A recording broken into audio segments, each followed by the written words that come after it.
আজকে আপনাদেরকে আবাস যোজনা সম্বন্ধে কিছু গুরুত্বপূর্ণ কথা বলবো। অবশ্যই মন দিয়ে শুনবেন। যে সমস্ত আবাস যোজনা উপভোক্তাদের তালিকায় নাম আছে, তাদেরকে বিভিন্ন রকম হ্যাকাররা এদিক ওদিক থেকে ফোন করে জিজ্ঞেস করছে আপনার Aadhaar number, bank account, mobile number, এছাড়া ওটিপি। আপনারা এগুলো থেকে খুব সাবধানে থাকবেন, কারণ আবাস যোজনার টাকা ঢোকার সঙ্গে সঙ্গে কিন্তু আপনাদের অ্যাকাউন্টের টাকা হ্যাকারদের অ্যাকাউন্টে চলে যাবে। এর জন্য আপনাদেরকে বলছি, কেউ যদি কোনো রকমভাবে ফোন করে বলে আপনার অ্যাকাউন্ট নাম্বার দেন, আপনার আধার নাম্বার দেন এবং মোবাইলে যেই ওটিপিটা যাচ্ছে সেই ওটিপিটা বলুন, আপনারা ভুলেও বলবেন না, ভুলেও দেবেন না।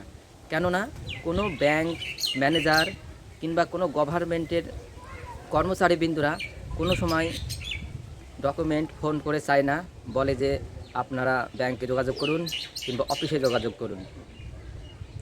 আপনারা অবশ্যই সাবধানে থাকবেন আর কাউকে কোনো রকমভাবে কোনো ডকুমেন্ট ফোনে দেবেন না, ওটিপি দেবেন না।